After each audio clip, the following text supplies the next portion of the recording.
Brilliance and brutality, intellect and intrigue, Christianity and carnage.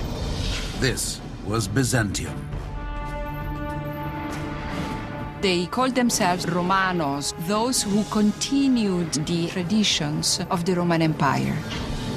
Led by rulers who exercised absolute power and architects who pushed beyond Rome's engineering marvels, the Byzantines constructed the ancient world's longest aqueduct, virtually invincible city walls, and a colossal domed cathedral that defied the laws of nature. A church of unprecedented proportions grew up magically. But maintaining the Roman legacy came with a price. He blinded 14,000 men, leaving every 100th man with one eye. For 1,000 years, the Byzantine Empire was the dominant civilization. But its engineering feats would eventually be surpassed as an ancient light was extinguished in the glare of modern warfare.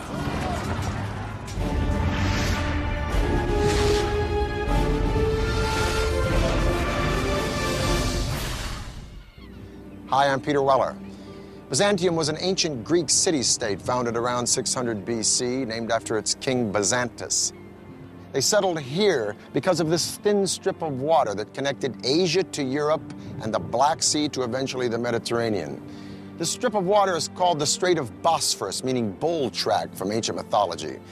Byzantine today means scheming or old or devious.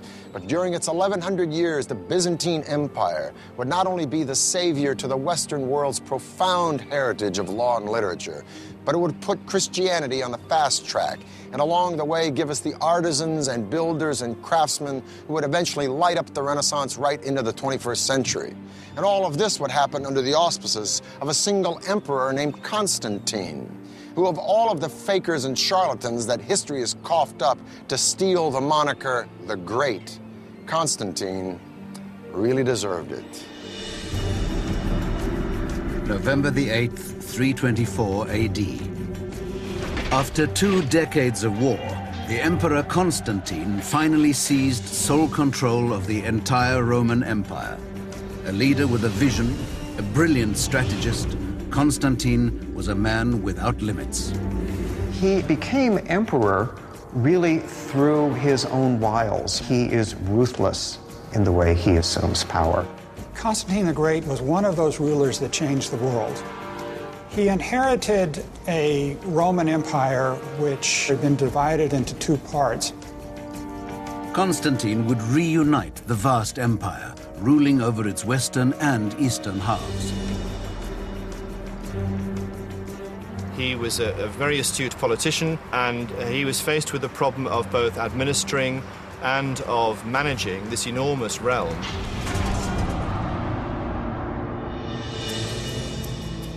Six weeks after coming to power, Constantine journeyed to the edge of the empire to a remote spot in modern-day Turkey. Constantine took a spear and traced the outline of the city in the dirt. His entourage was somewhat amazed at the extent to which he intended to build the city. He is said to have commented, "I will go as far as until he who leads me stops." That line would become the boundary of the empire's great new capital, Nova Roma, New Rome. From that outline would rise a glittering city at the heart of a great new empire. The city would come to be known as Constantinopolis, Constantine's city. Constantine effectively shifts the center of the Roman Empire and founds a new center. He was moving away from Rome with its old rivalries, political infighting, vested interests and so forth, to create something quite new, which he could mold. Constantine's vision for his new city would be built upon the engineering techniques perfected across the Roman Empire. There was a grand campaign of construction, of building forums, marketplaces, to build the kind of buildings that ancient Rome had. But Constantine's rule would be marked by one major distinction. Unlike any previous emperor, he would harness the power of another leader. His name was Jesus Christ. Christianity is really on the rise. There is a large Christian presence in the empire, and simply recognizing this presence made a good deal of political sense. Constantinople was founded, in effect, as a Christian empire, and Orthodox Christianity was fundamental to its existence.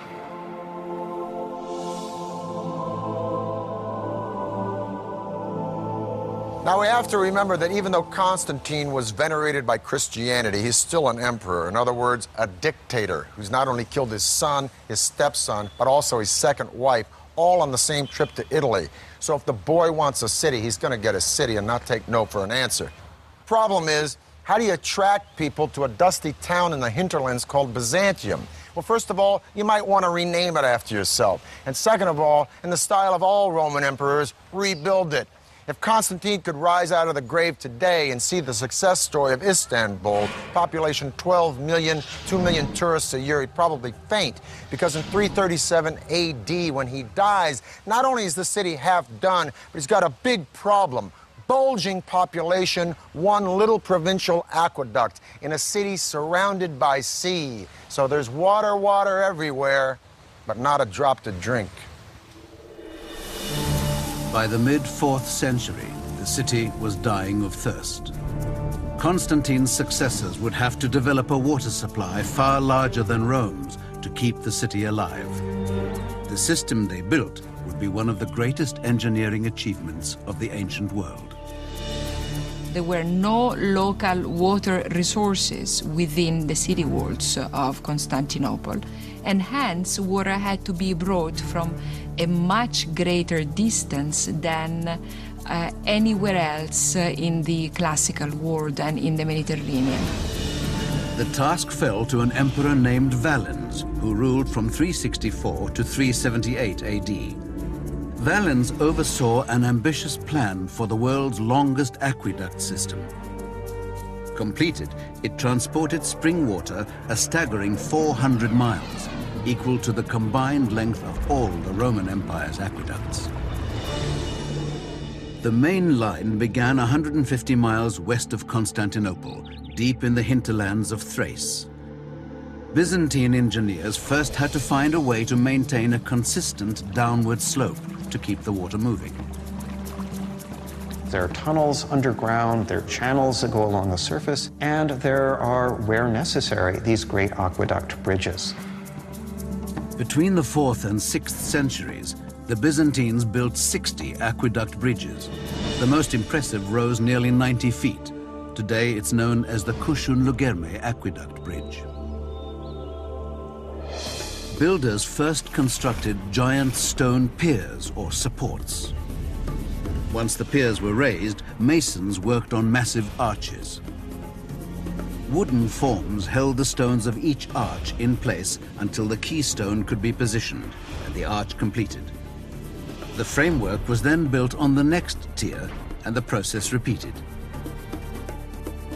Like the Romans, Byzantine masons adorned their bridges with religious carvings. But unlike the Romans, they used Christian, not pagan symbols. More than 80 miles away, another aqueduct bridge, this one even larger, channeled water into the heart of Constantinople, now Turkey's largest city, Istanbul. I'm standing on top of the giant aqueduct bridge built for the ancient city of Constantinople under the Emperor Valens. Boy, does that name ring power to you, Valens. Now, the entire aqueduct span is 150 miles, but just this section between two hills in Constantinople is 11 football fields long. And boy, did it take care of the city's water problem. But it not only took care of the water problem, just as we've seen in all of the empires, if you want to make a political statement with a public work, you build it big. Transporting the water to Constantinople was only half the battle. Once in the city, the water had to be stored, but spare land was scarce. Byzantine engineers' solution to this was to build an underground storage system more elaborate than anything else in the ancient world. Over time, they constructed more than 150 subterranean tanks. the largest being the Basilica Cistern in Istanbul. 336 columns supported its 25-foot-high ceiling. The Basilica Cistern could hold enough water to fill 27 Olympic-sized swimming pools. The underground storage tanks were built in troughs between the city's hills, an ingenious solution that not only made use of the low land, but also provided a flat building surface on top. The cisterns enabled the city to be provided continuously by water, even in the summer when it wouldn't rain that much and there'd be merely a trickle coming down from the aqueduct. With its vast underground water storage system, Constantinople's population swelled to an extraordinary size for an ancient city.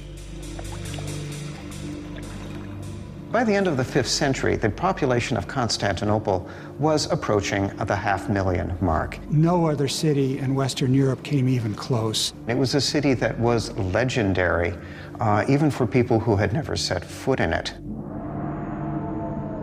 But far away on the steppes of Mongolia, a tidal wave was about to engulf Europe. The surge would be led by a man named Attila, and his army would soon be at the gates of Constantinople.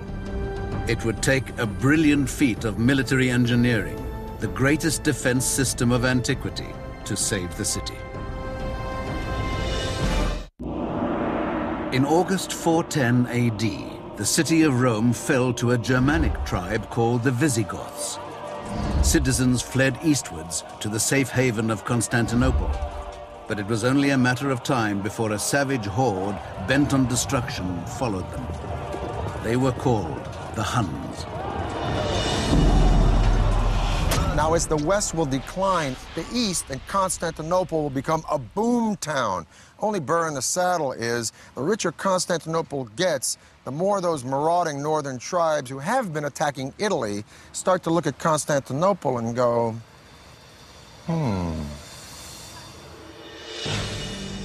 Constantine had put the Byzantine Empire on the map. Now, the Huns sought to wipe it off. The descriptions of them in contemporary texts, which treat them as outlandish, horrible, ugly, beastly people, make it very clear that ordinary people are absolutely terrified of the Huns. But the Byzantines were already prepared. Perched on the tip of a peninsula, Constantinople had strategic advantages over the old capital, Rome, which stood unprotected and exposed. To keep out its enemies, the city would need formidable defenses along its vulnerable western approach. The solution? The strongest, most sophisticated system of city walls ever built. Today they are known as the Theodosian walls. Credit for the ancient world's greatest feat of military engineering goes to an emperor who was just a child when the walls were conceived, Theodosius II.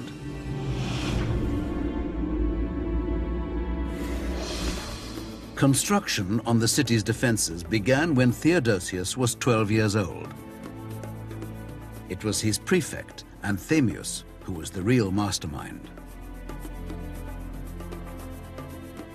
Romans had been building walls for hundreds of years, but the Byzantine engineers faced an even greater challenge. Constantinople sat on a fault, and earthquakes were a constant problem. They had to build with something that would withstand a tremor. The answer was limestone mortar. In the West, Romans used concrete, which created a mortar of stone-like hardness that is rigid once it sets. Lime mortar has a little bit of give to it, so that it will allow the buildings to settle without significant breakage.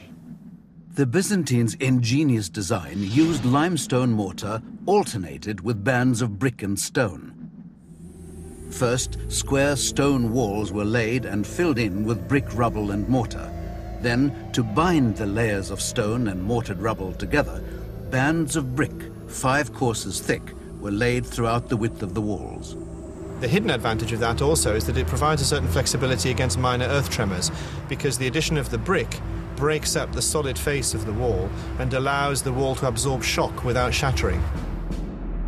Using this layer technique, the Byzantines constructed a massive line of defense, more than 30 feet high and 16.5 feet deep, interspersed with 96 towers, 60 feet high. But would it be enough to hold back the Huns? General William Tecumseh Sherman said about the Comanche Indians, the best equestrians of latter years, that they'd been on a horse for so long it looked like they didn't know how to walk. Well, the Huns were the granddaddies of the Comanche. They lived, breathed, and died by the horse. They developed the stirrup, which allowed them to stand up in the saddle and sling arrows and swords with a deadly accuracy. They rode from China to India to Europe, plundering and terrorizing, feasting on raw meat, which they tenderized between their thighs as they rode, dressed in the skins of field mice, which they wore until those skins rotted off. Let me put it this way. Attila and the Huns gave a new meaning to the word fierce. He was very good at what he did. He was very good at raping and pillaging and breaking down the defenses of the Roman Empire. In the first 7 years of his reign, much of Europe fell to Attila and his Huns. Despite repeated attempts, Attila had yet to capture Constantinople. But in 447 AD, a series of catastrophic earthquakes rocked the city, far worse than anything Byzantine engineers had anticipated. It was the opportunity Attila had been waiting for. 57 towers were leveled by the tremors, leaving the city open and unprotected. Attila's army was once more on the march, threatening Constantinople. From the rubble, Emperor Theodosius rallied the city's people to help not only rebuild the defenses, but make them even more formidable than before. With the Hun army fast approaching, thousands of citizens had only weeks to repair walls that had taken years to build. The Byzantines took no chances. The new and improved Theodosian walls now incorporated a triple line of defense. There must have been an enormous amount of planning, a lot of engineering skill. For its period, it was the most complex and expensive defensive system in the world outside of China. The first hurdle, a giant moat. Beyond that, an outer terrace. Then a new outer wall, 10 feet high and 6.5 feet thick. The final and by far the most impressive line of defense was the original massive inner wall, completely rebuilt and anchored by its 96 giant towers. Each tower is its own individual little castle. So to conquer the walls of the city, it would mean penetrating the moat, the outer walls, the inner wall, 3 lines of defense, and then conquering all of these individual castles one by one. It's an extremely clever system. All the angles, all the possibilities for the technology of the time are covered. The work was completed just in time. Attila's scouts crested a hill only to see the formidable fortress of Constantinople. Attila would never breach the Byzantines' capital city. The city was secure because of its walls. There are any number of times in the history of the Byzantine Empire where attackers get as far as the walls of the city, but they can go no further. For 1,000 years, the Byzantine Empire would be saved by its city walls, from the Huns and Arabs to the Russians and Turks. The survival of Constantinople for as long as it did survive was very much due to the fact that it was a walled city which was almost impregnable.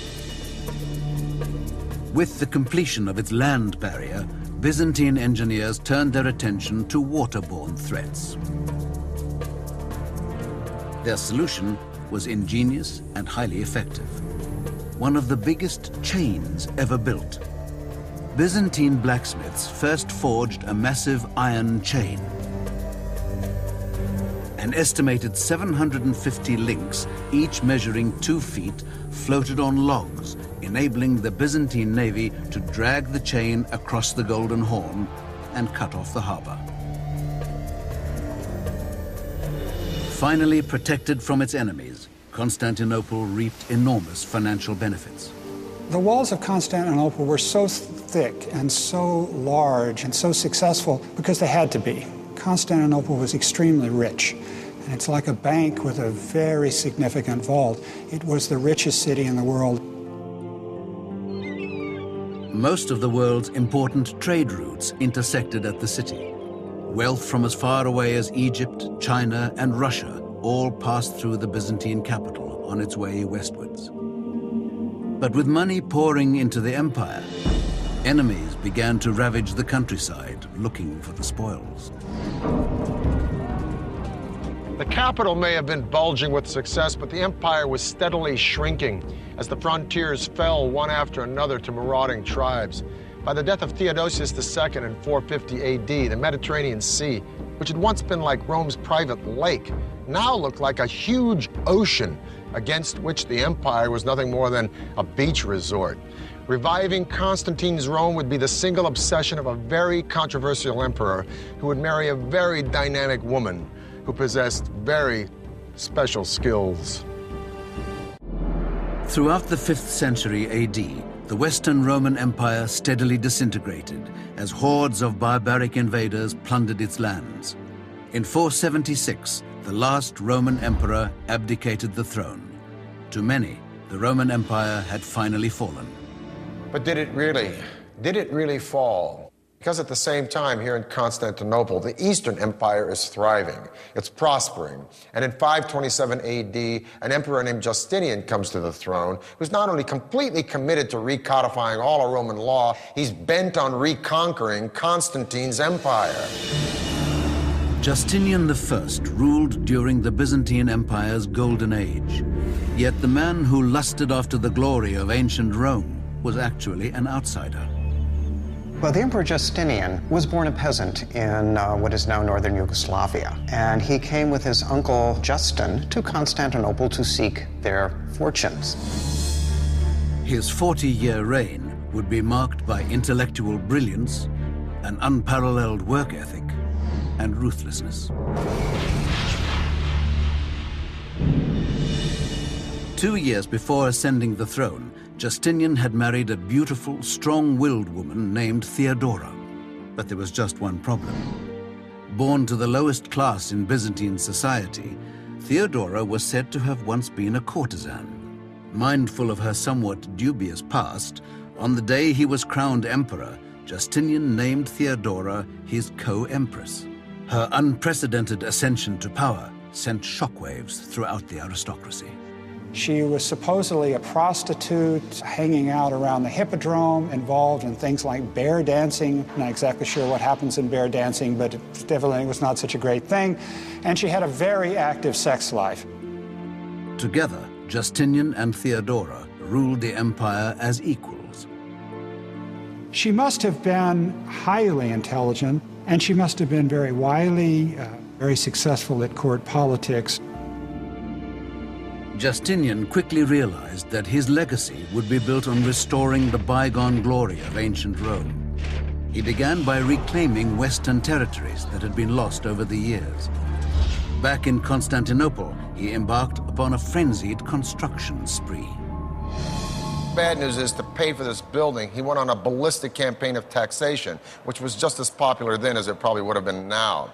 Along with the taxes, he tries to control or stamp out any form of pagan celebration, the study of the ancient philosophers at Athens, gambling, prostitution, adultery, homosexuality, any Christian that doesn't see it his way, and the Jews.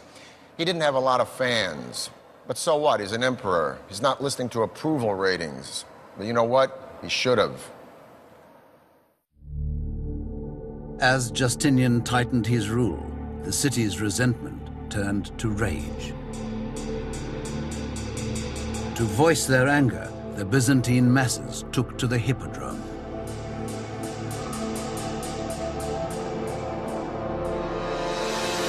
The hippodrome was the center of Constantinople's public life.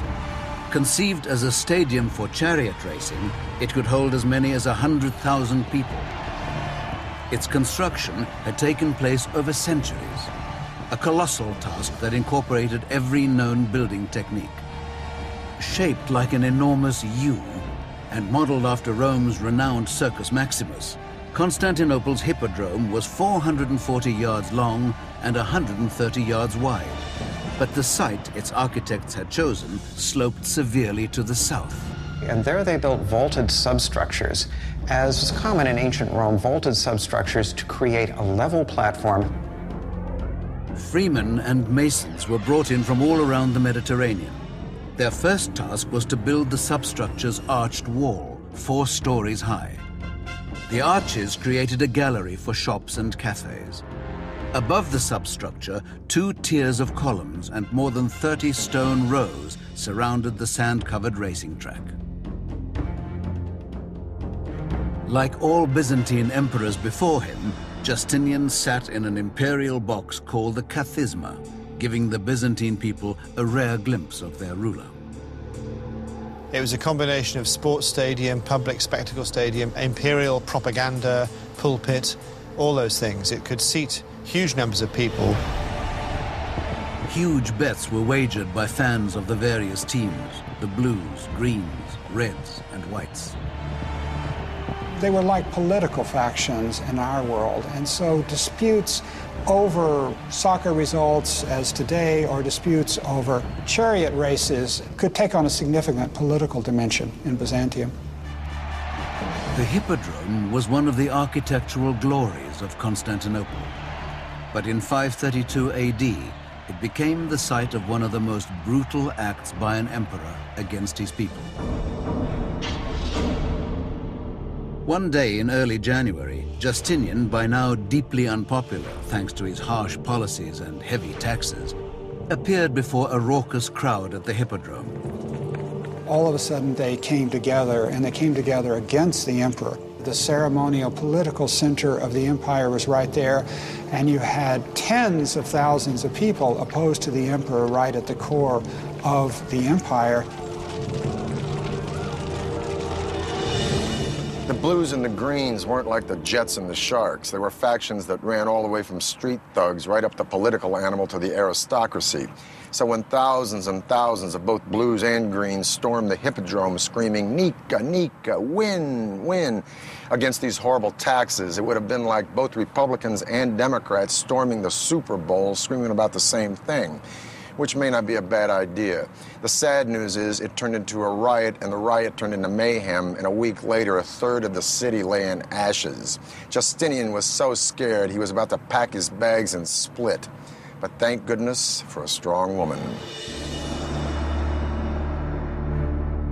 He was all prepared to get on a ship and clear off to the Asian side of the Bosporus, but the Empress Theodora, who started life as an actress/prostitute, said, "I've got this far, I'm not giving up now, you know, stay and fight." So he did.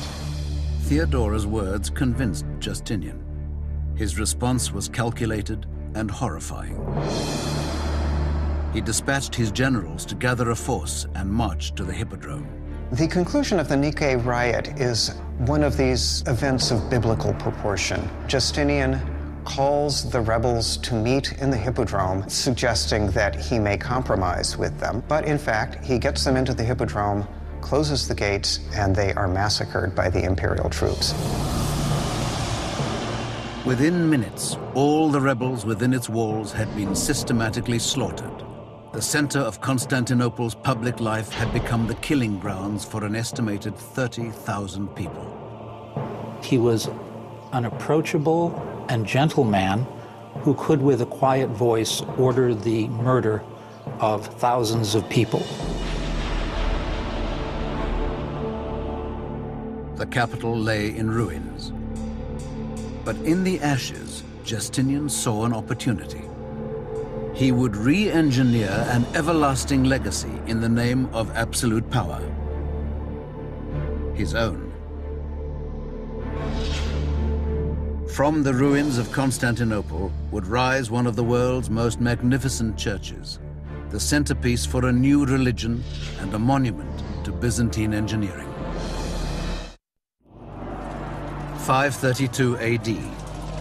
Although Emperor Justinian had survived the Nika riots, the heart of the Byzantine Empire lay in ruins. Justinian would reassert his power and rebuild the capital in the name of God and himself. What Justinian did after his imperial army put down the riot was to immediately begin to refurbish the city and proclaim to the citizens that he was in control and that everything was right in the Roman Empire. Now, we remember Justinian not because he was ruthless, but we remember the period of Justinian because he has left us such an incredible architectural legacy. Justinian's first priority was to rebuild the city's main cathedral, the Church of Holy Wisdom. We know it today as the Hagia Sophia. Justinian appointed two Byzantine architects, Isidorus and Anthemius, to design the church. Both were professors of mathematics and physics, skilled in theory, but with no real construction experience. The architects of Hagia Sophia were not the standard architects of the day. They, for better or worse, were professors. We professors sometimes don't have the most sound practical knowledge. But the visionary emperor gave them a free hand with only two demands: build it as quickly as possible and make it unlike anything else on Earth. Construction began just 6 weeks after the Nika riots. It took years to put together building teams, to bring together all of the building materials that were needed for a great project in the empire. Justinian did it practically instantly. Isidorus and Anthemius' design for the cathedral was revolutionary in concept and unprecedented in scale. They set out to construct the largest dome ever built, 100 feet across. They began by using an architectural device first attempted by the Romans but never fully achieved, the pendentive. The first phase saw the construction of 4 massive arches on which the dome would rest. This was a function of the pendentives, rounded triangles that connected the dome's circular base to the square base below and distributed its weight evenly among the 4 arches. By adding smaller semi-domes, an even larger area could be created. Using pendentives, Justinian's architects were able to construct an enormous dome that appeared to hover in mid-air. Soaring 184 feet, it was 30 feet higher than the Statue of Liberty. The nave, over which the dome hung, was a massive open space, 229 by 245 feet. There were 100 teams of workmen, each with 100 men, with half of them working on the north side of the building, half of them working on the south side of the building, and competing to create the great building. A church of unprecedented proportions grew up magically, almost magically, faster than any kind of construction at that time on that scale. Hagia Sophia was dedicated in 537 AD, less than 6 years after the first stone was laid. Justinian was very proud of his church, as he should be. It was a great idea. It was a great conceptual plan. The implementation of that plan, the actual structure, was risky. A more experienced or pragmatic builder would have seen that trying to build a dome of this size with the materials given in a short amount of time would have been dicey at best. Before the construction was even finished, the 4 piers holding up the arches started to buckle and collapse. 20 years later, an earthquake happens, boom, whole dome comes in. Now, Isidorus the Younger, the nephew of the original Isidorus that built it, addressed the flaws in the dome, had to reconstruct it. One of the flaws, most important one, is that he raised the pitch of the dome because more vertical load of a higher dome will drive the weight into the ground, which is good support. A short, squatty dome with horizontal load drive the weight sideways, and kaboom, the dome falls in. So Isidorus raises the dome 21 feet, boom, and voila, you got the dome you see today. Hagia Sophia was known for more than just its novel design. Even the columns were elaborately adorned with monograms of the emperor and his empress. We are never allowed to forget that this is the great achievement of Justinian and Theodora. Justinian had created a centerpiece for Christianity, making Constantinople the capital of the Christian world. You got an architect that was going to make a grand statement. And a grand statement was made. The largest church in Christendom, the greatest dome space in the world until the Renaissance. He got a building that dwarfed any of the great baths of ancient Rome or any of the great temples of the ancient world. By the end of Justinian's reign, the Byzantine Empire had grown to its greatest size, encompassing Syria and Palestine, Asia Minor, Italy, Greece, and southwards throughout North Africa and Egypt. But the Byzantine people would pay dearly for the massive expansion. Justinian's almost constant military campaigning, combined with his zeal to rebuild Constantinople, virtually bankrupted the Byzantine Empire. The empire really never recovers from the megalomania of Justinian. It's perhaps fitting that the dome of Hagia Sophia collapses. It's as if Justinian, as he is overextending the political boundaries of the empire, he's also overextending the architecture as well. The year is 1000 AD, the end of the first millennium of the Common Era. The force of Europe now lies in the north, with France and Germany and the Holy Roman Empire. While here in Constantinople in the east, the Byzantines have survived wars with Visigoths, Persians, Avars, and Arabs, and weathered a very disheartening period in the 700s called iconoclasm, where they have smashed most of their art. But the Byzantines are on the rebound now, and by 1014 they are poised to reconquer the entire Balkan Peninsula from the Danube River all the way to Greece. At the helm of the Byzantines' resurgence was Basil II. A man of the people, Basil was the most brilliant military mind the Byzantines ever produced. He was an emperor that did not sit back and enjoy the luxuries of the palace. He went out campaigning every season, leading the Byzantine armies against the foes. He was seen to be a soldier's emperor, but there's no doubt he ranks as a highly competent, very able, very intelligent, very versatile military leader, as well as a good ruler. Basil's greatest enemy was Tsar Samuel, the ruler of Bulgaria, a Slavic kingdom vying for control of the Balkan Peninsula. In 986, a decade into his reign, Basil suffered a devastating defeat at the hands of Samuel's army. The first time he marched north, he was only 18, I think. He might have been a bit younger. And he walked into an ambush, basically. Humiliated, Basil swore revenge on the Bulgarian nation, a revenge that would take 25 years to unfold. In the meantime, his defeat spurred his Byzantine rivals into action. After crushing a series of revolts within his empire, Basil turned his attention to restoring lost imperial lands.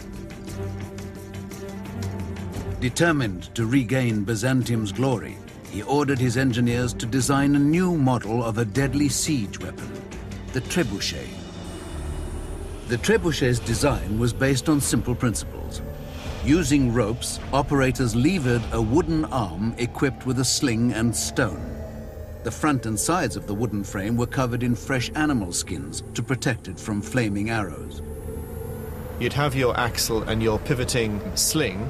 Because of the disparity between the short end on one side of the axle and the long end on the other, you'd maximize the velocity in the swing, so you could throw substantial weights considerable distances. Basil II did nothing by half measures. The trebuchet his engineers designed could hurl rocks weighing more than 400 pounds and took a staggering force of 400 men to operate. With the world's finest troops and largest siege craft, the Byzantine army was unstoppable. And after years on the battlefield, Basil had developed a creed of ferocity and discipline among his men. He has a reputation of being harsh but fair, and of course, if the soldiers believe in their leader, they'll fight better and more effectively. He prohibited anyone from breaking rank and lectured them on the need for readiness at all times. His force could move with lightning speed across all types of terrain. Finally, in the year 1001, Basil decided it was time to head back to Bulgaria and deal with unfinished business. He then turns his attention back to Bulgaria and spends the next 15 years basically solidly campaigning year on year on year, gradually destroying the Bulgars' infrastructure, ravaging the countryside, destroying the economy. Tsar Samuel would soon realize the scope of Basil's fury. Samuel had been the only man to beat Basil in battle, and for that distinction he would pay dearly. On July 29th in the year 1014, Basil launched a surprise attack, conquering the Bulgarian army, capturing 14,000 men. His revenge would be brutal. He blinded all of them, leaving every 100th man with one eye to lead the rest back to Bulgaria.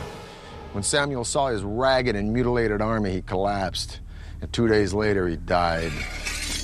It's one thing to execute all of these people. It's another thing to send them back to the country where their countrymen in some ways have to take care of all these people. So they become a kind of permanent liability to the society. The cruel victory gave the emperor control of the Balkans. He would be known thereafter as Basil the Bulgar Slayer.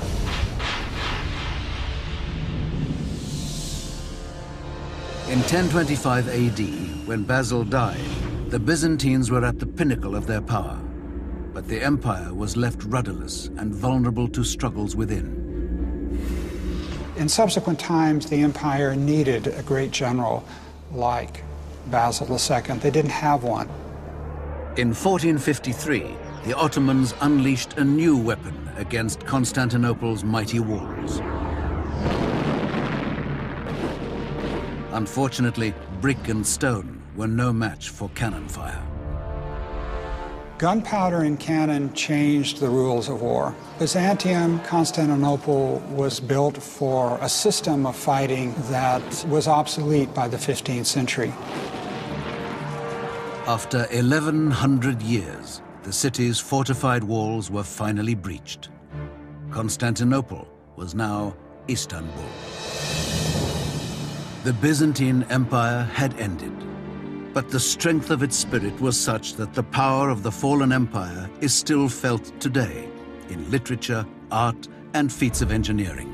Even after its fall, Constantinople remained one of the most powerful cities in Eastern Europe. What's fascinating about the Byzantine Empire is we tend to talk about empires in terms of their political might. With the Byzantine Empire, we have to understand it as a cultural power. It was a highly sophisticated intellectual culture. The Greek monks, Greek priests were interested in ancient literature. They preserved ancient text. It is often said that the fall of Constantinople, with the books going to the West, is what aided in the birth of the Renaissance.